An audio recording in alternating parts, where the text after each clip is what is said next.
حق البكاء على سادات أموات تبكي الأراضي عليهم كالسماوات bokk jullit yi bokki taalib yi ñu ngi leen di nuyu di yëkkati suñu kàddu ci ndigalul Cheikh Mouhamadou Mountakha al xalifatul aam li tariqatil muridiyya ñaan suñu borom mu yàggal ko fi lool te may ko ak wér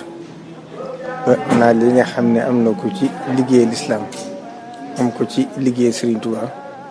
suñu borom may ko kàttan ak wér ba lépp mu mottali ko ni mu ko bëggee mu yónni ma ay kàddu nuyu ay kàddu yu cant ak i ngërëm sëriñ bi wax ne day jaale ñi nga xam ne ñoo fi bàyyi ko te nekkoon ci seen liggéey bi doon ko liggéey moom di liggéey Sëriñ Tuubaa ci ndigalam ba yàlla def seen bakkan rot fa nee na loolu nañ xam ne lam leen waxoon rek nañ xam ne ñooñu shahid lañ shahid nag dara ëpp ko daraja ndax wa man yaxruj min baytihi muhaajira ilallaahi wa rasuulihi summa yudrikuhu l-mawtu faqad waqa ajruhu kon ñoom lañ doon am nañ ko te ku ne xam na ne kat di liggéeyal Serigne Touba ba sa bakkan des fa loolu dara lu ko ëpp yaakaar amut kon nag Serigne bi nee na seen ñi nga xam ne ñooy seeni bokk na seenum xel dal ci ñoom ngir xam ne wóor na ko ne ci liggéeyal Serigne Touba lañ doon nekk ba seen bakkan des fa kon nañ xam ne wóor na ko na leen wóor na Serigne Touba nangu leen seen jëf kon nag ñi ñaan ku ci ne ñëpp bu fekkee bàyyi ni fi njaboot yàlla na suñu borom aaral leen njaboot ga te ñu xam ne fañ nekk moom moo leen dàqal fii ñu nekk wala taxsibanna allazina qutilu fi sabilillahi amwaatan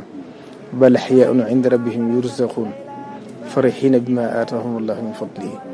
kon loolu mooy li kaddu yi nga xam ne waxoon ne naa ko yëkkati jëme ko ci seeni bokk jëme ko ci yéen itam ndax ci yéen lañ nekkoon ànd ak yéen waare ba des مستانسين بأذكار وآيات حديثهم ذكر مغن نافع سمد لا ذكر هن ولمنا في المقالات قوم بأسلحة أعداءهم خهروا حتى علوا بالمزايا والكرامات أركان بيت جميع القوم أربعة بها يؤسس بنيان الولايات صمت وجوع طويل بعده سهر وحزلة عن شيوخ